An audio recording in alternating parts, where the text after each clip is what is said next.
پھر اسی طرح جو نماز کی حفاظت کرتا ہے اور نماز کی فکر کرتا ہے, نماز کی پابندی کرتا ہے, وہ دراصل اللہ کے ساتھ سچا ہے. پھر اسی طرح جو اپنے جان اور مال سے اللہ کے راستے میں جدوجہد کرتا ہے وہ بھی اللہ کے ساتھ سچا ہے. جو اللہ کی نافرمانی میں کسی مخلوق کی اطاعت نہیں کرتا وہ بھی اللہ کے ساتھ سچا ہے. جو حرام چیزوں سے بچتا ہے وہ بھی اللہ کے ساتھ سچا ہے. اور جو ہر چیز میں, ہر کام میں اللہ کی رضا کا شوق رکھتا ہے, اللہ کی رضا کی تلاش میں رہتا ہے, وہ بھی اللہ کے ساتھ سچا ہے. قرآن مجید میں سچے لوگوں کی صفت کیا بتائی گئی؟ رجال لا تلہیہم تجارت ولا بیع عن ذکر اللہ واقام الصلاۃ. وہ لوگ جنہیں اللہ کے ذکر سے نہ کوئی تجارت غافل کرتی ہے نہ خرید و فروخت. وہ کہیں بھی ہو ان کا دھیان اس میں لگا رہتا ہے کہ کہیں میری نماز کا وقت نہیں. دو طرح کے لوگ ہوتے ہیں نا, ایک وہ ہوتے ہیں کہ جو ہر کام کرتے ہوئے پہلے یہ دیکھتے کہ نماز کہاں آئے گی, نماز پڑھنے کا انتظام کیا ہوگا. اور ایک وہ ہے کہ جو کام کو تو نکل پڑتے لیکن اگر وقت مل گیا تو نماز پڑھ لیں گے, نہیں تو نہیں. اب دیکھیے, ایک وہ وقت ہوگا آپ کی زندگی میں قرآن پڑھنے سے پہلے کہ جب آپ کو خیال آیا کہ مجھے فلاں چیز خریدنی ہے تو بس نہ دیکھا کہ نماز کا وقت ہے یا نہیں, بس چل پڑے, نکل گئے بازار, اور پھر نماز قضا کر کے کہا وہ بس کیا کرتے راستے میں آ گئی. اور ایک وہ وقت ہوگا کہ جب آپ نکلنے سے پہلے سوچتے ہیں کہ اچھا کتنی دیر کا وقت, کتنی دیر کی شاپنگ ہوگی اور نماز کا وقت اب ہوگا اور میں وہ کہاں ادا کروں گی, کیا اس سے پہلے گھر آ جاؤں گی یا نہیں, یا پوری پلاننگ, کسی شادی پہ جانا ہو, کسی کی ملاقات کو, کسی کی عیادت کو, کسی بھی جگہ, تو سب سے پہلے اسی چیز کی فکر کرے گا کہ اللہ سے ملاقات کا وقت کہاں ہوگا. وہ بھی تو ایک اپائنٹمنٹ ہے. نبی صلی اللہ علیہ وسلم نے فرمایا انسان اللہ کی رضا حاصل کرتا رہتا ہے اور اس میں مسلسل لگا رہتا ہے تو اللہ تعالیٰ جبریل سے فرماتا ہے میرا فلاں بندہ میری رضا کی تلاش میں ہے, آگاہ رہو, اس پر میری رحمت ہے. یعنی جب ایک بندے کو اس چیز کی تڑپ لگ جاتی نا, بس کچھ کرو کہ اللہ راضی ہو جائے اور ہر اس چیز سے بچو کہ میرا رب جس سے ناراض ہوتا ہے, تو پھر جو شخص اس شوق میں لگ جاتا ہے اللہ تعالیٰ اس پر رحمت فرماتا ہے. تو جبریل کہتے ہیں فلاں آدمی پر اللہ کی رحمت ہے. حاملین عرش گواہی دیتے ہیں اور ان کے آس پاس جو فرشتے وہ بھی یہی کہنے لگتے ہیں, حتیٰ کہ ساتوں آسمانوں والے یہی کہنے لگتے ہیں, اور پھر اس کی یہی تعریف زمین پر اتار دی جاتی کہ فلاں شخص ہر کام اللہ کی رضا کے لیے کرتا ہے. اب دیکھیے کہ وہ اعمال ہی پھر انسان سے ایسے ہونے لگتے ہیں کہ جس سے اس کا ساتھ جھوٹ بالکل نکھر کے سامنے آ جاتا ہے. یعنی جھوٹ ایسی چیز ہے جو چھپی نہیں رہ سکتی, اور اخلاص بھی ایسی چیز ہے کہ جو چھپا نہیں رہتا, وہ بھی اپنے پھل پھول ضرور ہے. اصل میں نیت اور اخلاص اور یہ سچ کیا ہے, یہ ایک بیج کی طرح ہے. جب آپ اس کو بو دیں اور اس میں پانی بھی ڈال دیں اور اس کو ماحول اچھا فراہم ہو جائے تو پھر اس سے پودا تو لازمی نکلے گا, اس سے تو خیر پھوٹے گی پھوٹے گی. تو یہ ہو نہیں سکتا کہ جو سچا انسان ہو, جو خیر خواہ انسان ہو, جو نیک انسان ہو, اس سے خیر نہ پھوٹے. اس سے تو خیر کے باغ و بہار ہے, یعنی ہر طرف خیر پھیل جائے گی, اس سے اس کی خیر تو ہر ایک تک پہنچے گی, اور یہی اس کی سچائی کی دلیل. اور پھر آگے بڑھ کر اس کا جو معاملہ ہے بندوں کے ساتھ, جو اخلاق ہے, اس میں بھی یہ خوبصورتی آ جائے گی. آپ دیکھیے انسان کا اخلاق اس وقت تک اچھا ہو نہیں سکتا جب تک انسان کسی کی برائی کے بدلے میں اچھائی نہ کر سکے. اگر کوئی ہمارے ساتھ برا کر رہا ہے اور ہم اس کے ساتھ برا کر رہے ہیں تو معاملہ برابری کا. اچھے آپ کب ہیں جب برے کے مقابلے میں آپ اچھے ہیں. اچھے کے ساتھ اچھا ہونا تو سبھی کرتے ہیں. آپ کی اصل اچھائی, اصل اخلاق اس وقت سامنے آتا ہے کہ جب کوئی ٹھیک نہیں کر رہا تو بھی آپ اس کے ساتھ اچھائی کا اور بھلائی کا معاملہ کر رہے ہیں. رسول اللہ صلی اللہ علیہ وسلم نے فرمایا کہ مومن محبت کرتا ہے اور اس سے محبت کی جاتی ہے. المؤمن یألف ویؤلف, یعنی اس کے دل میں بندوں کی محبت ہوتی, نفرت نہیں ہوتی, بدگمانی نہیں ہوتی.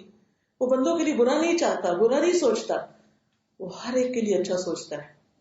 اور آپ یقین کریں کہ اگر آپ اپنی زندگی میں واقعی خوشی لانا چاہتے ہیں تو ہر روز کسی ایسے بندے کے ساتھ بھلائی کریں جس کو آپ جانتے ہی نہیں, جس سے آپ کو کچھ بھی نہیں ملنے والا. تو ہو سکتا ہے گھر کے اندر بیٹھ کے آپ کو کوئی ایسا نہ ہی ملے, لیکن گھر کے اندر بیٹھ کے ایسے رشتے دار تو ہوتے ہیں جن سے آپ کو کبھی کوئی بھلائی کی توقع نہیں، پھر بھی آپ ان کے لیے اچھا کرتے ہیں. یہ ہے وہ اخلاق جو صرف اللہ کے لیے ہوتا ہے نا. کیونکہ جس شخص کا آپ پر احسان ہوتا ہے نا، اس کے ساتھ تو آپ کہتے ہیں نہیں اس شخص کا مجھ پر بہت احسان ہے، میں اس کو نہ نہیں کر سکتا، اس کا مجھ پر بہت احسان ہے، میں اس کے سامنے نہیں بول سکتا. کیونکہ الاحسان یقطع اللسان، احسان زبان کاٹ دیتی، انسان کو بولنے نہیں دیتی. لیکن جس شخص نے آپ کو خوب ستایا ہو تو آپ باؤنڈ تو نہیں ہوتے کہ آپ اس کے ساتھ اچھا کریں، لیکن پھر بھی آپ اچھا کرتے ہیں تو صرف ایک وجہ سے ہی کر سکتے ہیں، اور وہ اللہ سے جزا پانے کے لیے، اور اللہ کے چہرے کی خاطر، اور اللہ کی رضا کی خاطر. بس یہی چیز صرف آپ کو اچھائی کرنے پر آمادہ کر سکتی. پچھلے دن کوئی واقعہ سنا رہا تھا کہ لڑکی کی شادی کہیں پر ہوئی، شوہر بہت اچھا تھا، لیکن ساس کا معاملہ یہ تھا کہ وہ ہر وقت کچھ نہ کچھ سناتی رہتی تھی، برا بھلا کہتی رہتی تھی، کبھی بد دعائیں، کبھی کچھ یعنی. دیکھو لڑکی صبر کرتی رہی. ہوا یہ کہ ساس ایک ایسی بیماری میں مبتلا ہوگی کہ سب ہی چھوڑ گئے، کوئی بھی نہیں پوچھتا تھا. لیکن یہ لڑکی جس نے ساری زندگی زیادتی سہی تھی، یہی اس کا ڈائپر چینج کرتی تھی، یہی اس کے، اور اس پر بھی اس نے کیا کیا کہ اپنا سارا جو جمع پونجی ہوتے ہیں نا، اور بزرگ کے پاس کچھ نہ کچھ، وہ سارا ادھر ادھر بانٹ دیں کہ میرے مرنے کے بعد اس لڑکی کو کچھ نہ ملے. کچھ روحیں ایک دوسرے سے اتنی مختلف ہوتی ہیں کہ وہ آپ پر کتنا بھی احسان کرے پھر بھی آپ نہیں جواب دے سکتے، یعنی آپ کو جواب نہیں ملے گا اس اچھائی کا. لیکن یہ صرف صبر کرنے والے یہ نیکی اور اچھائی کر سکتے ہیں کہ جو شخص آپ سے کسی قیمت میں راضی نہیں، آپ اس کی ایسے وقت میں مدد کر رہے ہیں جب سارے اس کو چھوڑ گئے، پھر بھی وہ آپ کو اکنالج نہیں کرتا، تو یہ ہے آپ کے سچا ہونے کی دلیل کہ آپ اپنے رب کے لیے کر رہے ہیں، اس لیے آپ نیکی پر استقامت کیے ہوئے. اس سے کیا فرق پڑتا ہے کہ کوئی آپ کی تعریف کرتا ہے یا کوئی آپ کی نیکی پر الٹا کوئی اور الزام لگا دیتا ہے. کیونکہ تھا یہ کہ وہ کہتی تھی کہ یہ میری دولت کی وجہ سے میری خدمت کرتی، تو اس نے کہا کہ دولت بھی ساری بانٹ دی تاکہ، تو اللہ نے وہ بھی اس کی سچائی ثابت کر دی کہ وہ لڑکی دولت کے لیے نہیں کر رہی تھی، اس کا مقصد کچھ اور تھا. شیطان ہمارے دل میں وسوسے ڈالے رکھتا ہے نا، کوئی ہمارے ساتھ ذرا سا احسان کرے تو کہتے ہیں یہ کیوں احسان کر رہا ہے، یہ کیوں اچھا کر رہا ہے. اس اچھا کرنے والے کی بھی اچھائی کو ہم نہیں مانتے، اور اس کو ماننا نہیں چاہتے، اور اس کو شکریہ ادا نہیں کرتے، اور اس کو اکنالج نہیں کرنا چاہتے. نہیں اس کا تو کوئی فلاں مقصد ہوگا، یہ ہوگا وہ ہوگا، کچھ اور سوچ کے ہم اس سے بھی بدگمان رہتے ہیں جو ہم پر احسان کرتا ہے. اس حد تک ناشکری میں ہم چلے جاتے ہیں. تو شیطان انسان کو کہیں نہیں چھوڑتا، کیسی کیسی بدگمانیاں ڈال کر عمل برباد کرواتا ہے. لیکن آپ دیکھیے کہ کچھ لوگ آپ کے لیے زندگی میں ضرور امتحان ہوں گے.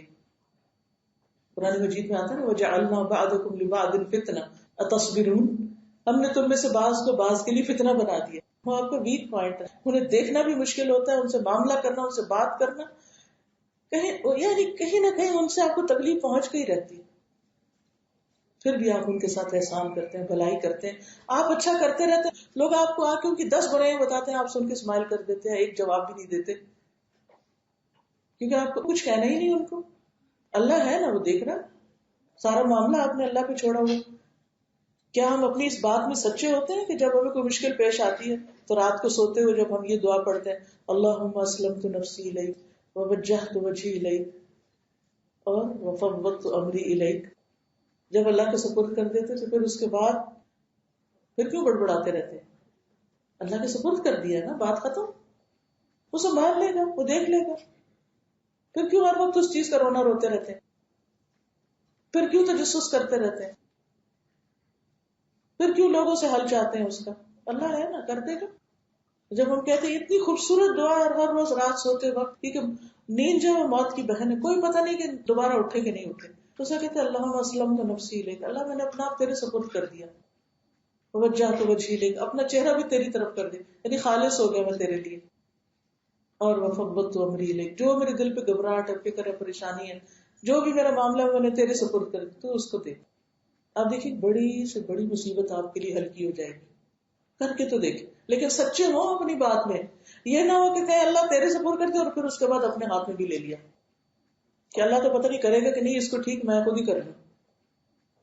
ایسے نہیں، پورے یقین کے ساتھ، کیونکہ جس چیز کی حفاظت اللہ کرے اسے کوئی نقصان نہیں دے سکتا، اور جو اللہ دینا چاہے وہ آپ سے کوئی روک بھی نہیں سکتا. اللہم لا مانع لما اعطیت ولا معطی لما منعت اور اگر وہ کوئی چیز نہیں دینا چاہتا اپنی حکمت کے تقاضے کے تحت کہ وہ آپ کے لیے اچھی نہیں، تو اسے تو دے بھی نہیں سکتا.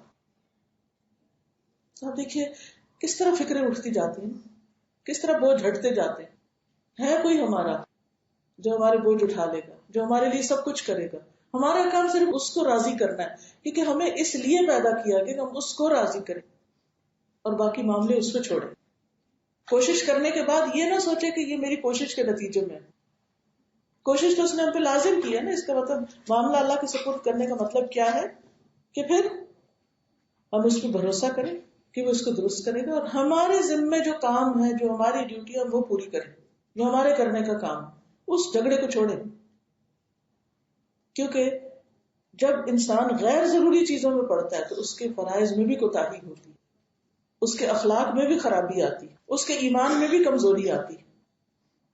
تو اخلاق میں صدق جو ہے یہ انسان کے سچا ہونے کی دلیل ہے اللہ کے ساتھ. اس لیے پھر انسان کیا کرتا ہے، جسے حدیث میں آتا ہے من آتا للہ ومنع للہ واحب للہ وابغض للہ وانکح للہ فقد استکمل ایمانہ. جو اللہ کی رضا کے لیے کچھ دے، اللہ کی رضا کے لیے روکے، اللہ کے لیے محبت کرے، اللہ کے لیے بغض رکھے، اور اللہ کی رضا کے لیے نکاح کرے، اللہ کی رضا کے لیے سب کچھ کرے، اس نے اپنا ایمان مکمل کر لیا. یعنی شادی بیاہ کے معاملات بھی اس لیے کہ اللہ کی رضا ہے اس میں، تو اس کا ایمان مکمل ہو گیا. یعنی مطلب یہ ہے کہ ہر کام اس کا اللہ کے لیے، اور اللہ کے لیے دینا کب ہوتا ہے؟ جب اپنا نفس اس میں ذرا بھی راضی نہ ہو، وہ اللہ کے لیے دینا ہے. پھر اسی طرح اللہ کے ساتھ سچا ہونے کی ایک علامت یہ ہے کہ انسان آپس میں ایک دوسرے سے محبت رکھے. نبی صلی اللہ علیہ وسلم نے فرمایا تم جنت میں داخل نہ ہو سکو گے جب تک تم ایمان نہ لاؤ. تم ایمان نہیں لا سکتے جب تک آپس میں محبت نہ کرو. کیا میں تمہیں ایسی بات نہ بتاؤں کہ جب تم اس پر عمل کرو گے تو تمہارے درمیان محبت پیدا ہو جائے گی، اور وہ ہے آپس میں سلام کو عام کرو. اور یہ اخلاق کی سب سے نمایاں خوبی ہے، سلام کی کثرت. اپنے گھر والوں کو بھی، یعنی جب یہ نا کہ آپس میں محبت، اس کا یہ مطلب نہیں کہ باہر کے لوگوں سے محبت، اس کا مطلب گھر کے اندر ایک دوسرے سے محبت. پھر اللہ کے ساتھ سچا ہونے کی ایک علامت یہ کہ انسان سارے انسانوں کے لیے فکر کرے کہ ان کی آخرت کا کیا ہوگا، ان کے لیے کوئی چیز پریشانی کا باعث نہ ہو. آپ نے فرمایا ایک مومن کا اہل ایمان میں وہی درجہ ہوتا ہے جو سر کا جسم میں ہوتا ہے. ایک مومن تمام اہل ایمان کے لیے اسی طرح تڑپتا ہے جیسے پورا جسم سر کی تکلیف سے تڑپتا ہے. سر درد ہو تو سارا جسم بخار میں مبتلا ہو جاتا ہے. پھر اسی طرح اللہ کی خاطر صبر کرنا، اللہ کی خاطر صبر کرنا. والذین صبروا ابتغاء وجہ ربہم، وہ لوگ جو اپنے رب کے چہرے کی خاطر صبر کرتے ہیں کہ قیامت کے دن رب کا دیدار انہیں نصیب ہوگا. کیونکہ وہ لوگ جو دنیا میں صرف رب سے ڈرتے رہے اور غائبانہ طور پر ڈرتے رہے، ان کی جزا کیا ہے کہ رب قیامت کے دن جنت میں انہیں اپنا دیدار کروائے گا. کہ بن دیکھے مجھ سے تم ڈرے، بن دیکھے تم نے اس سب کام کیے، تو آج اس کی جزا میں تمہیں کیا دیتا ہوں کہ میں تمہیں اپنا دیدار کرواتا ہوں. اور اس سے بڑی کوئی نعمت انسان کے لیے نہیں ہوگی. حدیث میں آتا ہے اللہ کے نزدیک غصے کے اس گھونٹ سے زیادہ افضل گھونٹ کسی بندے نے نہیں پیا ہوگا جو اللہ کا چہرہ حاصل کرنے کے لیے کوئی پیتا ہے. کہ اللہ میں اپنا غصہ صرف اس لیے کنٹرول کر رہا ہوں کہ مجھے تیری رضا اور تیرا دیدار چاہیے. پھر اللہ کی خاطر معاف کر دینا، یہ بھی اچھے اخلاق کی نشانی ہے. رسول اللہ صلی اللہ علیہ وسلم نے فرمایا جو شخص کسی ظلم پر ظالم کو صرف اللہ کا چہرہ چاہنے کے لیے معاف کرتا ہے، یعنی کسی نے آپ کے ساتھ زیادتی کی اور سراسر اس کی زیادتی ہے، لیکن آپ اس لیے معاف کر رہے ہیں کہ آپ اللہ کے چہرے کا دیدار چاہتے ہیں، تو اللہ تعالیٰ اس کی عزت میں اضافہ فرماتا ہے. من تواضع للہ رفعہ اللہ، جو اللہ کے لیے جھک جاتا ہے اللہ اس کو بلندی عطا کرتا ہے. قرآن مجید میں اللہ سبحانہ وتعالیٰ نے جہاں سچائی کا ذکر کیا ہے تو صرف زبان کی سچائی کا ذکر نہیں کیا. ہم جب سچ کی بات کرتے ہیں نا تو ہم صرف قول کی سچائی کی بات کرتے ہیں. قول کا سچا ہونا تو ہے ہی، لیکن عمل کا سچا ہونا یہ بھی بڑا اہم ہے. اور عمل کی سچائی کیا ہے کہ کوئی دیکھے یا نہ دیکھے، دنیا کی کوئی جزا ملے یا نہ ملے، کوئی آپ کے ساتھ اچھا کرے یا نہ کرے، تو آپ اچھا کرتے ہی رہیں، کیونکہ آپ نے یہ کہا کہ ہم ان صلاتی و نسکی و محیای و مماتی للہ رب العالمین، ہم سب کچھ اللہ کے لیے کرتے ہیں، اس لیے اس سے کوئی فرق نہیں پڑتا کہ ہمارے حالات کیسے، ہم اپنے طور پر ہر چیز اچھی کرتے ہی رہیں گے۔ اسی طرح اللہ تعالیٰ نے سچائی کے مقامات کا بھی ذکر کیا ہے، رب ادخلنی مدخل صدق واخرجنی مخرج صدق، کہ اللہ مجھے سچائی کی جگہ داخل کر یا سچا داخل کر، اور میرا نکلنا بھی سچائی والا ہو، اور میرے لیے اپنے پاس سے ایسا غلبہ عطا کر جو مددگار ہو میرا۔ اس کا کیا مطلب ہے؟ اس کا مطلب یہ ہے کہ میں جہاں بھی ہوں سچائی کے ساتھ ہی رہوں، کہیں جاؤں تو نیک مقصد ہو، کہیں سے نکلوں تو نیکی کے ساتھ، نیکی لے کر لوٹوں، گناہ کما کے نہ لوٹوں کسی بھی کام کے لیے، مثلاً یہاں پر آپ آئیں اللہ کی رضا کے لیے، تو اللہ سبحانہ وتعالیٰ ضرور اپنی محبت میں سے، اس علم میں سے آپ کو رہنمائی دے گا جو یہاں آپ کو انشاءاللہ نصیب ہوگا، اور پھر اس پر عمل کی توفیق بھی دے گا، کیونکہ آپ صرف اللہ کی خاطر آئے تھے۔ اور پھر جب انسان ایک سچی نیت کے ساتھ، سچے ارادے کے ساتھ میں کچھ سیکھنے کے لیے جا رہا ہوں، اور مقصد، اور پھر اس سچائی کو سمیٹ کر ساتھ نکلتا ہے، اور اس نیت اور ارادے کے ساتھ کہ جو اچھی بات مجھے پتہ چلی اس کو میں کرنے کی بھی کوشش کروں، تو آپ سچوں میں لکھ لیے جاتے ہیں۔ پھر اسی طرح اللہ تعالیٰ نے زبان کی سچائی کا بھی ذکر کیا، جیسے وہ دعا مانگی تھی نا ابراہیم علیہ السلام نے، وَاجْعَلْ لِي لِسَانَ صِدْقٍ فِي الْآخِرِينَ، کہ پیچھے آنے والوں میں میرے لیے سچی زبان ہو، یعنی مجھے وہ وہی کہیں جو میں ہوں۔ یعنی بعض اوقات آپ دیکھیں کہ آپ اچھا کر رہے تھے اور لوگ آپ کو برا بھلا ہی کہہ رہے ہوتے ہیں، تو وَاجْعَلْ لِي لِسَانَ صِدْقٍ فِي الْآخِرِينَ، جو اللہ کے ساتھ سچا ہوتا ہے اللہ تعالیٰ بندوں کی زبان سے اس کے لیے سچی گواہی عطا کرتا ہے، اور اس کی سچی ناموری اس کو عطا کرتا ہے۔ پھر اسی طرح سچائی کے قدم کا ذکر بھی ہے، قدم صدق عند ربهم وبشر الذین آمنوا ان لهم قدم صدق عند ربهم، جو لوگ ایمان لائے انہیں خوشخبری دے دو کہ ان کے لیے رب کے ہاں سچا مقام ہے، اور وہ سچا مقام کیا ہے؟ ان المتقین فی جنات ونہر فی مقعد صدق عند ملیک مقتدر، بے شک متقی لوگ باغوں اور نہروں میں ہوں گے صدق کی مجلس میں۔ کون سی ہے صدق کی مجلس؟ سچائی کی مجلس، عظیم بادشاہ کے پاس، اللہ سبحانہ تعالیٰ کے پاس جو بے حد قدرت والا ہے، ملیک مقتدر۔ تو یہ قدم صدق کس کا ہوگا؟ لسان صدق کس کے لیے، اور مقعد صدق کس کے لیے؟ جو اپنے رب کے ساتھ سچا ہو جائے، جو بندوں کے ساتھ سچا ہو جائے، جو ان کے ساتھ مخلص ہو جائے، جس کی بات سچائی پر مبنی ہو، جس کا معاملہ سچائی پر مبنی ہو، اور جس کا اخلاق سچائی پر مبنی ہو، وہ تکلف پر مبنی نہ ہو، وہ دکھاوے پر مبنی نہ ہو۔ جھوٹا اخلاق کیا ہوتا ہے؟ جھوٹا اخلاق ہوتا ہے اوپر اوپر کی خوشامد اور تعریف، اور جس وقت ذرا بھی آپ کو کسی سے تکلیف پہنچی سب پانی میں گیا، سب اخلاق ختم۔ لیکن سچا اخلاق صبر کے ساتھ دوسرے کی تکلیف دے بات بھی برداشت کر کے، اذا خاطبهم الجاہلون قالوا سلاما، ایسے لوگوں کے لیے سچا مدخل، سچا مخرج، سچی زبان، سچی مجلس اور سچا قدم عظیم رب کے پاس، آغاز بھی اچھا اور انجام بھی اچھا۔ جب انسان اللہ کے ساتھ سچا ہوتا ہے تو اسے دنیا میں بھی فائدے ملتے ہیں۔ دنیاوی فائدے کیا ہے؟ نمبر 1، وَمَن يُؤْمِن بِاللَّهِ يَهْدِ قَلْبَهُ، اللہ تعالیٰ سیدھے راستے کی طرف اس کی رہنمائی کر دیتا ہے، اس کو حق کی پیروی کی توفیق عطا کر دیتا ہے۔ جب آپ خالص ہوتے ہیں نا اور صحیح راستہ چاہتے ہوتے ہیں تو اللہ تعالیٰ آپ کو صحیح رہنمائی بھی دے دیتا ہے کہ اب آپ کیا کریں، آپ سے صحیح فیصلے بھی کروا دیتا ہے، صحیح انجام تک پہنچا دیتا ہے، سچا مقام عطا کر دیتا ہے۔ اور اس میں بہت بڑا واقعہ ہے سلمان فارسی رضی اللہ عنہ۔ آپ سب نے سلمان فارسی رضی اللہ عنہ کے بارے میں سنا ہوگا کہ کس طرح انہوں نے سچائی کی تلاش میں جگہ جگہ مختلف لوگوں کے پاس جا کر رہنا گوارا کیا۔ سلمان فارسی اپنا واقعہ کو یوں بیان کرتے ہیں کہ میں اصفہان کا رہنے والا ایک فارسی باشندہ تھا۔ میرا تعلق ان کی جے نامی بستی سے تھا۔ میرا باپ اپنی بستی کا بہت بڑا کسان تھا۔ میں اپنے باپ کے ہاں اللہ کی مخلوق میں سب سے زیادہ محبوب تھا۔ میرے ساتھ ان کی محبت قائم رہی، حتیٰ کہ انہوں نے مجھے گھر میں آگ کے پاس ہمیشہ رہنے والے کی حیثیت سے پابند کر دیا، کیونکہ پارسی تو پارسی آگ کے پجاری تھے یہ لوگ، تو باپ نے گھر میں ہی آگ جلانے کا وہ یعنی عبادت گاہ بنا رکھی تھی جہاں لوگ عبادت کرتے تھے۔ کہتے کہ مجھے اس کے پاس اس طرح پابند کر دیا گیا جیسے کسی لڑکی کو پابند کیا جاتا ہے۔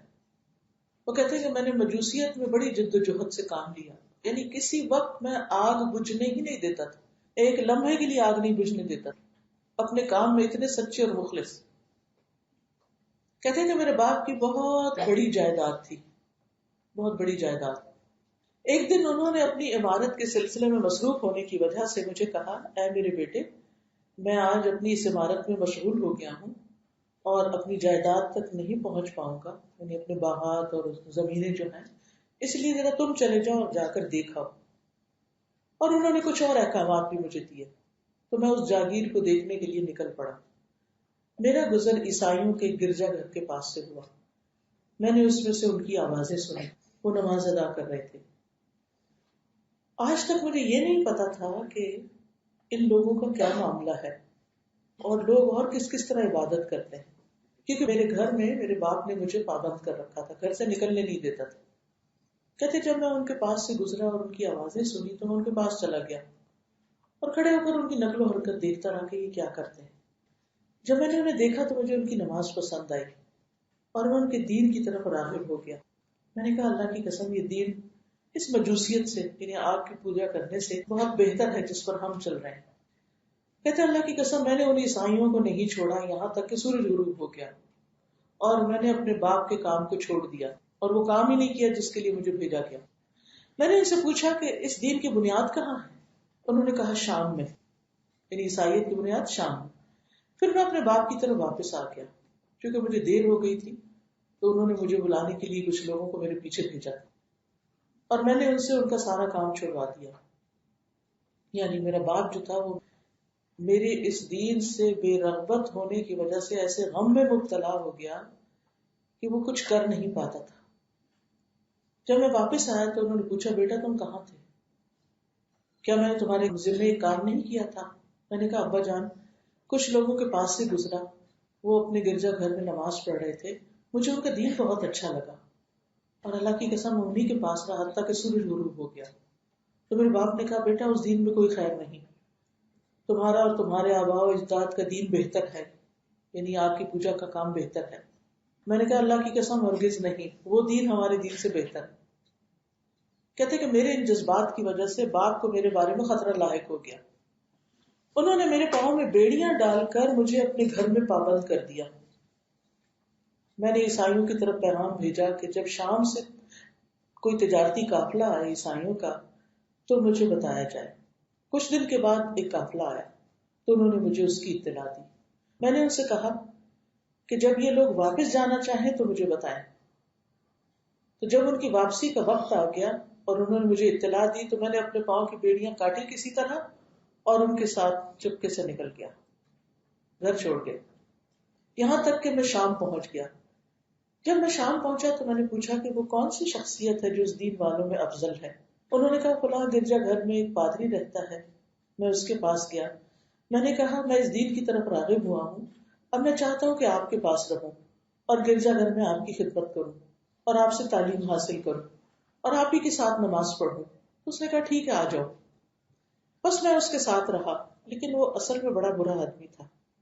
وہ لوگوں کو صدقہ کرنے کا حکم دیتا، اس کی ترغیب دلاتا، جب اس کے پاس کئی چیزیں لے کر آتا تو اپنے لیے جمع کر لیتا اور مساکین کو کچھ بھی نہ دیتا، حتیٰ کہ اس کے پاس سونے چاندی کے کئی مٹکے جمع ہو گئے۔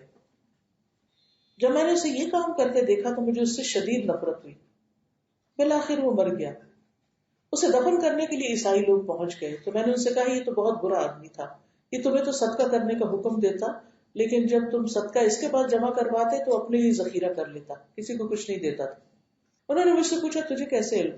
تو میں نے انہیں اس خزانے کی خبر دی، اور جب انہوں نے وہ جگہ دیکھی تو وہاں سے 7 مٹکے نکالے سونے چاندی کے.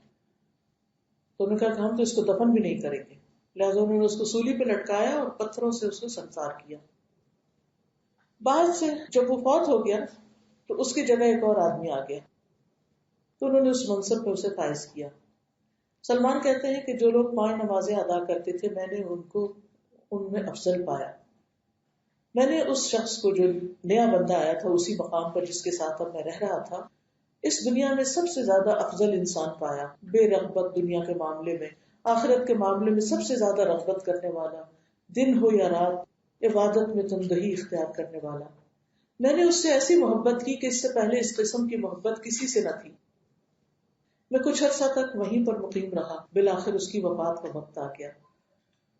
میں نے اسے کہا فلاں میں تمہارے ساتھ رہا اور میں نے تم سے ایسی محبت کی ہے کہ اس سے پہلے کبھی کسی سے محبت نہیں کی. اب تمہارے پاس اللہ کا حکم آ پہنچا، یعنی موت آ گئی ہے، تم خود بھی محسوس کر رہے ہو، اب مجھے کس بندے کے پاس جانے کی نصیحت کرو گے اور مجھے کیا حکم دو گے؟ تو اس نے کہا بیٹے اللہ کی قسم میں جس دین پر پابند تھا میرے علم کے مطابق اب کوئی اس پر پابند نہیں. لوگ ہلاک ہو گئے اور تبدیل ہو گئے، اور لوگوں نے جس شریعت کو اپنا رکھا تھا اس سے اکثر حصوں کو چھوڑ دیا. ہاں ایک آدمی مسلم میں ہے، وہاں وہ دین پر کاربند ہے جس پر میں ہوں، تم اس کے پاس چلے جاؤ. جب وہ فوت ہو گیا تو لوگوں نے اسے دفن کر دیا، اور سلمان فارسی کہتے ہیں کہ میں موصل میں پہنچ گیا. میں نے اسے کہا فلاں آدمی فلاں نے مجھے موت کے وقت وصیت کی تھی کہ میں تم سے ملوں اور میں تمہارے ساتھ رہوں، کیا میں تمہارے ساتھ رہ سکتا ہوں؟ اس نے کہا کہ ٹھیک ہے. کہتے ہیں میں نے اسے بھی بہت بہترین آدمی پایا جو اپنے ساتھی کی طرح دین پر قائم تھا. کچھ عرصے کے بعد وہ بھی فوت ہونے کے قریب پہنچ گیا. جب وہ فوت ہونے لگا تو میں نے کہا فلاں مجھے تمہارے بارے میں فلاں نے وصیت کی تھی اور مجھے حکم دیا تھا کہ میں تمہاری صحبت میں رہوں. اب اللہ کی طرف سے تم پر جو نازل ہونے والا ہے یعنی موت، اور تم دیکھ رہے ہو، تو اب مجھے تم کیا وصیت کرو گے، کیا حکم دو گے، میں کس کے پاس جاؤں؟ اس نے کہا بیٹا اللہ کی قسم میرے علم کے مطابق تو اب ایک ہی شخص ہے جو فلاں نصیبین کے علاقے میں ہے، وہاں چلے جاؤ، میری وفات کے بعد وہاں جانا. جب وہ فوت ہوا اور اسے دفن کر دیا گیا تو میں نصیبین والے شخص کے پاس پہنچ گیا. میں نے اسے اپنے بارے میں بتایا اور اپنے بڑے کے حکم کے بارے میں کہ انہوں نے مجھے آپ کے پاس بھیجا ہے. انہوں نے کہا کہ ٹھیک ہے تم یہاں رہ لو. میں وہاں ٹھہر گیا. میں نے اسے سابقہ دونوں کے دین پر پایا اور وہ بہترین انسان تھا جس کے پاس میں نے اقامت اختیار کی، لیکن وہ بھی جلد ہی مرنے لگا. جب موت کا وقت آیا تو میں نے کہا فلاں فلاں نے مجھے تمہارے پاس آنے کی نصیحت کی، اب تم مجھے کس کے پاس بھیجتے ہو؟ اس نے کہا بیٹا ہم تو ایسے آدمی کے بارے میں کوئی معلومات نہیں رکھتے جو ہمارے دین پر قائم ہو، البتہ ایک آدمی اموریہ میں ہے وہ ہمارے ہی دین پر ہے، تم چاہتے تو وہاں چلے جاؤ. تو کہتے ہیں جب وہ فوت ہو گیا اور اسے دفن کر دیا گیا تو میں اموریہ چلا گیا اور وہاں جا کے اپنا سارا ماجرا سنایا. انہوں نے کہا کہ ٹھیک ہے تم یہاں ٹھہر جاؤ. کہتے ہیں کہ میں نے اسے بھی اپنے ان پچھلے ساتھیوں کی طرح نیک سیرت پایا، انہی کے دین پر پایا. سلمان کہتے ہیں کہ یہاں رہ کر میں نے کچھ کام بھی کیا، گائے وغیرہ خریدی، کچھ بکریوں کا مالک بن گیا اور اچھی بلی میری آمدنی میں اضافہ ہو گیا. لیکن کچھ عرصے بعد وہ شخص بھی فوت ہونے لگا. اب میں نے اس سے کہا کہ اب میں کدھر جاؤں؟ تو اس نے کہا کہ ہمارے پاس تو اب کوئی بندہ ایسا نہیں رہا، ہاں اب ایک نبی کی آمد کا وقت قریب ہے، اسے دین ابراہیمی کے ساتھ مبعوث کیا جائے گا، وہ عربوں کی سرزمین سے ظاہر ہوگا، اس شہر کی طرف ہجرت کر جاؤ جو 2 حروں یعنی کالے پتھروں کے درمیان ہے، ان کے درمیان کھجوروں کے درخت ہوں گے، اس کی کچھ علامات بھی ہوں گی جو مخفی نہیں ہوگی. وہ ہدیہ کھائے گا صدقہ نہیں کھائے گا، اس کے کندھوں کے درمیان مہر نبوت ہوگی، اگر تمہیں استطاعت ہے تو وہاں تک جا پہنچو. وہ کہتے ہیں کہ یہ کہہ کے وہ شخص فوت ہو گیا، اسے دفن کر دیا گیا. پھر کچھ عرصہ میں اموریہ میں رہا. میرے پاس بنو کلب قبیلے کے عربوں کا ایک قبیلہ ہے، اس کا ایک تجارتی قافلہ گزرا. تو میں نے ان سے کہا اگر مجھے تم عرب سرزمین کی طرف لے جاؤ تو میں تمہیں اپنی گائیں بکریاں دے دوں گا. سبحان اللہ، سب کچھ خرچ کرنے کو تیار. انہوں نے کہا کہ ٹھیک ہے. لیکن ہوا کیا، انہوں نے جب سب کچھ دے دیا تو ان لوگوں نے اس کے ساتھ دھوکا کیا اور وہ اسے وادی قرا لے کر پہنچے اور ایک یہودی کے پاس فروخت کر دیا. اب سلمان فارسی ایک غلام بن گئے. کہتے ہیں کہ میں ان کے پاس غلام کی حیثیت میں ٹھہرا. کھجوروں کے درخت دیکھے تو مجھے امید ہونے لگی کہ یہی وہ علاقہ ہے جہاں پیغمبر آئیں گے. لیکن مجھے یقین نہیں آ رہا تھا. تو جہاں غلامی کا غم تھا وہاں اس علاقے کی خوشی بھی تھی. وہ شخص ان کا ایک چچا زاد بھائی تھا جو بنو قریظہ سے تھا، مدینہ سے اس کے پاس آیا اور مجھے خرید کر مدینہ لے گیا. اللہ کی قسم جب میں نے مدینہ کو دیکھا اور اپنے ساتھی کی بیان کردہ علامتوں کو دیکھا تو میں نے کہا کہ یہی وہ جگہ ہے. میں وہیں رہ پڑا اور کچھ ہی دن کے بعد اللہ نے اپنے رسول کو وہاں بھیج دیا. کہتے میں دن رات غلامی میں مصروف رہتا تھا. جب نبی صلی اللہ علیہ وسلم تشریف لائے تو اللہ کی قسم میں اپنے آقا کے پھلدار کھجور کے درخت کی چوٹی میں کوئی کام کر رہا تھا. میرا مالک نیچے بیٹھا ہوا تھا. اس کا چچا زاد بھائی اچانک اس کے پاس آیا اور کہنے لگا ہے فلاں بنو قیلا کو اللہ ہلاک کرے، وہ آج قباء میں مکہ سے آنے والے ایک آدمی کے پاس جمع ہے اور ان کا خیال ہے کہ وہ نبی ہے. نبی صلی اللہ علیہ وسلم تشریف لا چکے تھے. کہتے ہیں کہ وہ بات جب میں نے سنی تو مجھ پہ کب کبھی تاریخ ہوگی کہ وہ آ گئے وہ نبی نہیں. سچی ہو گئی بات، سچ کی تلاش میں تھے نا، یہ بات سچی ہو گئی. وہ کہنے لگے کہ درخت ہلنے لگا اور مجھے لگا میں مالک کے اوپر جا گروں گا.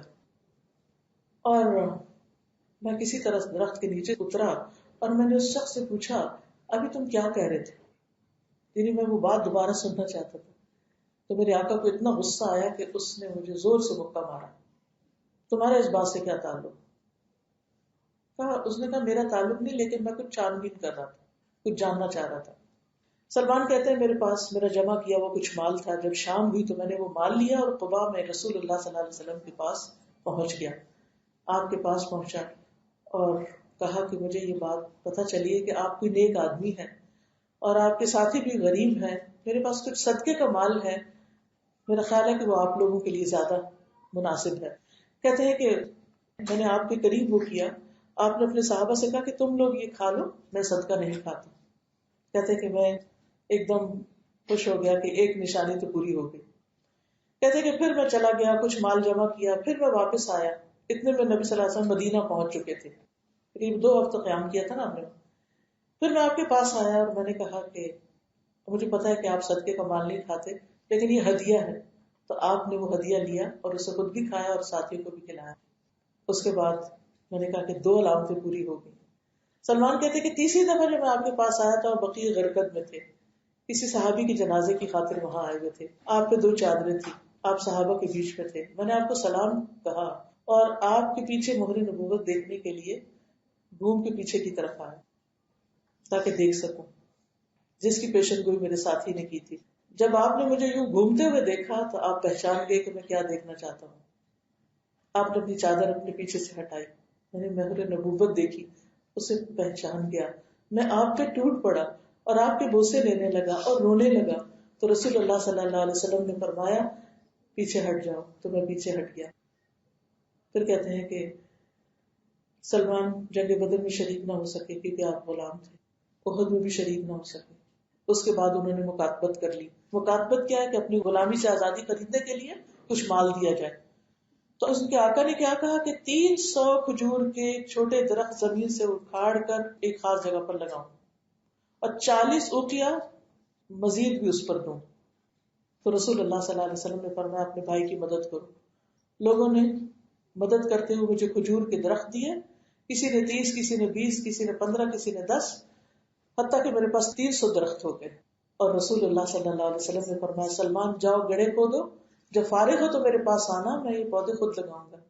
تو نبی صلی اللہ علیہ وسلم پھر خود تشریف لے گئے اور پودے لگائے.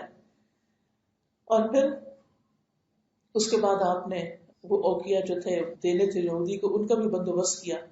آپ کے پاس کسی غزوہ سے ایک مرغی کے انڈے برابر سونا آیا تھا، تو آپ نے پھر مجھے بلوایا اور کہا کہ جاؤ سلمان اس سے اپنی ذمہ داری پوری کرو. اب میں نے کہا کہ یا رسول اللہ اس سے پورا قرضہ تو نہیں اترے گا. تو نبی صلی اللہ علیہ وسلم نے فرمایا کہ اللہ اس کا بھی بندوبست کر دے گا. بہرحال وہ کہتے ہیں کہ میں نے پھر اس سے قرضہ اپنا اتارا اور اللہ نے مجھے آزاد کر دیا، اور اس کے بعد میں کبھی نبی صلی اللہ علیہ وسلم سے پیچھے نہیں رہا. اور کہا جاتا ہے کہ ان کی تقریباً 250 سال عمر ہوئی تھی، یعنی کافی عرصہ تو یہ صرف حق کی تلاش میں، سچائی کی تلاش میں گھومتے پھرتے رہے اور پھر آپ کے پاس آئے اور پھر آپ کی وفات کے بعد بھی کافی عرصہ زندہ رہے. انہی کے مشورے پر جنگ خندق کھودی گئی تھی. کہنے کا مطلب یہ آخر میں یہ واقعہ اس لیے آپ کو سنایا گیا ہے کہ جو شخص سچائی کی تلاش میں ہوتا ہے پھر اس کے لیے وہ قربانیاں بھی دیتا ہے. وہ سچائی کے بغیر کسی چیز پر ٹکتا نہیں، اس کا دل کہیں نہیں لگتا. وہ وہاں پہنچ کر رہتا ہے جہاں اس کو سچائی مل جائے، حق مل جائے، کیونکہ اس کو حق کی تلاش ہے.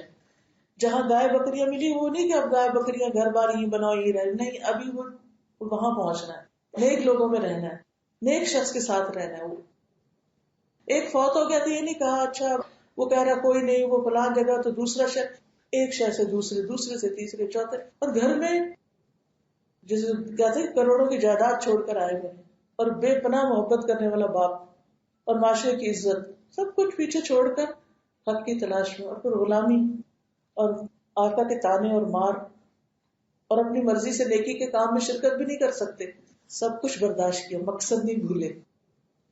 اور اللہ سبحانہ وتعالیٰ نے ایک دن وہ دے دیا جس کی تلاش میں وہ نکلے تھے.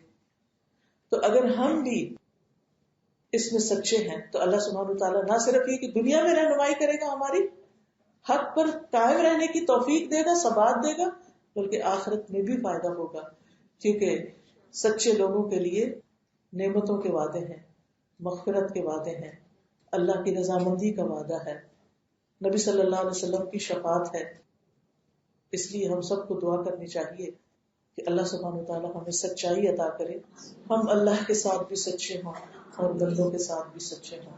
وآخر دعوانا ان الحمد للہ رب العالمین. سبحان اللہ والحمد للہ ولا الہ الا اللہ واللہ اکبر ولا حول ولا قوة الا باللہ العلی العظیم. اللهم صل على محمد وعلى آل محمد كما صليت على إبراهيم وعلى آل إبراهيم إنك حميد مجيد. اللهم بارك على محمد وعلى آل محمد كما باركت على إبراهيم وعلى آل إبراهيم إنك حميد مجيد. اللهم إني أسألك الثبات في الأمر والعزيمة على الرشد وأسألك موجبات رحمتك وعزائم مغفرتك وأسألك شكر نعمتك وحسن عبادتك وأسألك قلبا سليما ولسانا صادقا وأسألك من خير ما تعلم وأعوذ بك من شر ما تعلم وأستغفرك لما تعلم إنك أنت علام الغيوب. اللهم اقسم لنا من خشيتك ما تحول به بيننا وبين معصيتك ومن طاعتك ما تبلغنا به جنتك ومن اليقين ما تهون به علينا مصائب الدنيا. اللهم متعنا بأسماعنا وأبصارنا وقلوبنا أبدا ما أحييتنا واجعله الوارث منا واجعل ثأرنا على من ظلمنا وانصرنا على من عادانا ولا تجعل مصيبتنا في ديننا ولا تجعل الدنيا أكبر همنا ولا مبلغ علمنا ولا تسلط علينا من لا يرحمنا. سبحانك اللهم وبحمدك أشهد أن لا إله إلا أنت أستغفرك وأتوب إليك. السلام علیکم ورحمۃ اللہ وبرکاتہ.